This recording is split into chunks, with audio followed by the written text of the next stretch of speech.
महारथी कर्ण के बिना महाभारत के उस महायुद्ध की कल्पना भी नहीं की जा सकती। साथ ही इस बात से भी इनकार नहीं किया जा सकता कि कौरवों के सेनापति कर्ण अपने प्रतिद्वंदी अर्जुन से कुछ कम नहीं थे। स्वयं भगवान श्री कृष्ण ने महारथी कर्ण की प्रशंसा की थी। कर्ण न केवल एक शक्तिशाली योद्धा थे, अपितु बहुत बड़े दानवीर भी थे, जिन्होंने बिना युद्ध का परिणाम सोचे अपने कवच और कुंडल दान में दे दिए।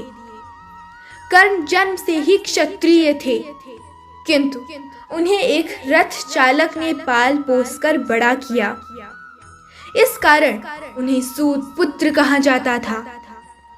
उनकी वीरता को देखते हुए दुर्योधन ने उन्हें अंग देश का राजा बनाया और जरासंध के हारने के बाद चंपा नगरी का भी राजा बना दिया।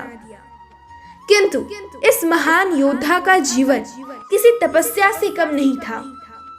इन्हें कई ऐसे कर्मों का परिणाम भी भोगना पड़ा जिसमें इनकी कोई गलती नहीं थी। अनजाने में किए काम और दूसरों की भलाई के चक्कर में इन्हें 3 ऐसे श्राप मिले जो इनके लिए प्राण घातक साबित हुए। इन्हीं 3 श्रापों के कारण महाभारत के निर्णायक युद्ध में इन्हें अर्जुन के हाथों वीर गति प्राप्त हुई। आज हम महारथी कर्ण को मिले इन श्रापों के विषय में जानेंगे। उससे पूर्व यदि आप चैनल पर नए हैं तो चैनल को सब्सक्राइब कीजिएगा और बेल आइकन को भी प्रेस कीजिएगा, जिससे हमारे नए वीडियोस सबसे पहले आपके पास पहुंचेंगे। कर्ण की शिक्षा अपने अंतिम चरण पर थी।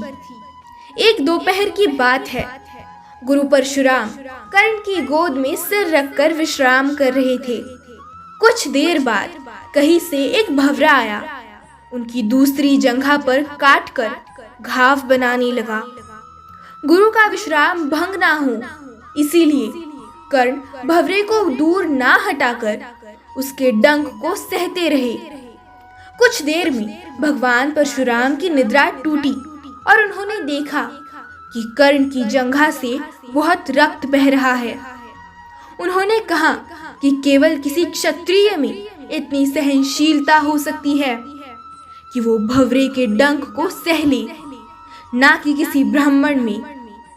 और भगवान परशुराम ने उन्हें असत्य बोलने के कारण श्राप दिया कि तुमने धोखे से जो ज्ञान प्राप्त किया है वो ज्ञान ऐन वक्त पर तुम्हें भी धोखा देगा। जब भी तुम्हें मेरी दी हुई शिक्षा की सर्वाधिक आवश्यकता होगी, उसी समय वो तुम्हारे काम नहीं आएगी। कर्ण जो स्वयं नहीं जानते थे कि वो किस वंश से है, कर्ण ने अपने गुरु से क्षमा मांगी और उन्होंने असत्य क्यों कहा ये भी बताया। तब भगवान परशुराम को कर्ण को क्रोध के आवेश में आकर श्राप देने पर बुरा लगा, किंतु वो अपना श्राप वापस नहीं ले सकते थे। तब उन्होंने कर्ण को अपना विजय नामक धनुष प्रदान किया और कर्ण को यह आशीर्वाद दिया कि उसे वो वस्तु मिलेगी जिसे वो सर्वाधिक चाहता है।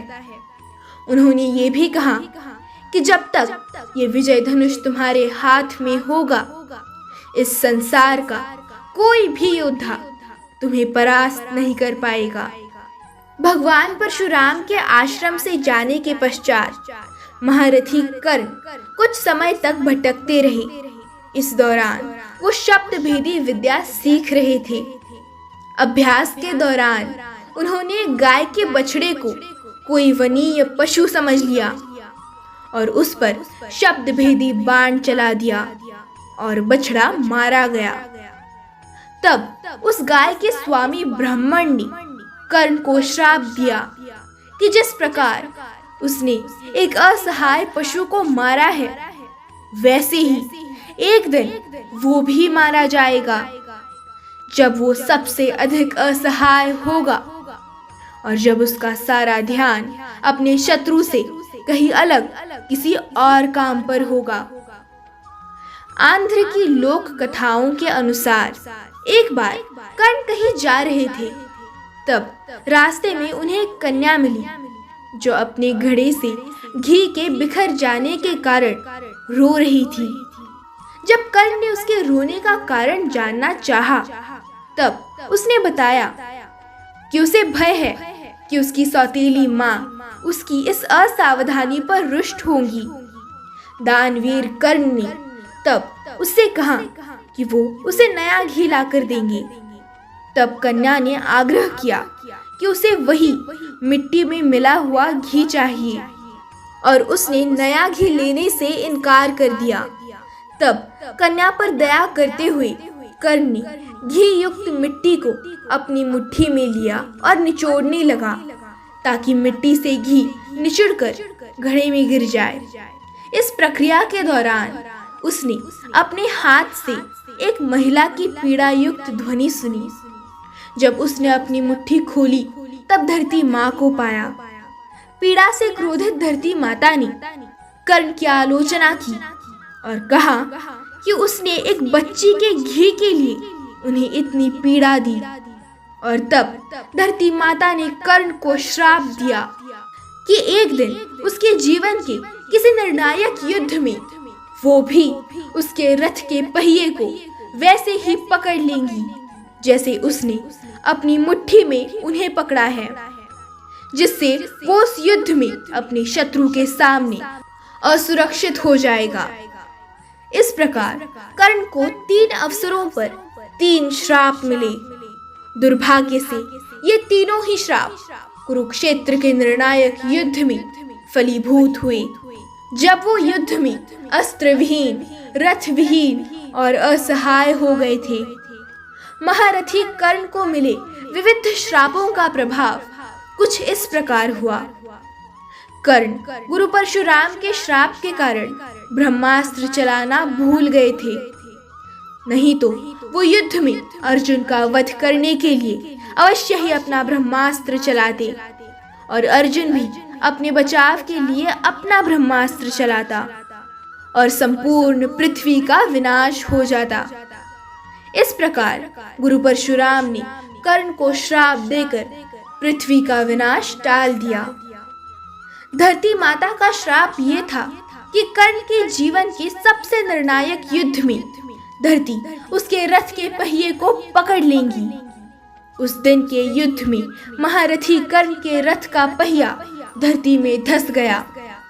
कर्ण धरती माता के श्राप से नहीं बच पाए, अन्यथा वो उस निर्णायक युद्ध में अर्जुन पर भारी पड़ते। गाय के बछड़े का मालिक एक ब्राह्मण ने दिए हुए श्राप के कारण महारथी कर्ण के रथ का पहिया जब धरती में धंस गया, तब महारथी कर्ण अपने रथ का पहिया निकालने में लग गए और उनका ध्यान अपने शत्रु से हट गया।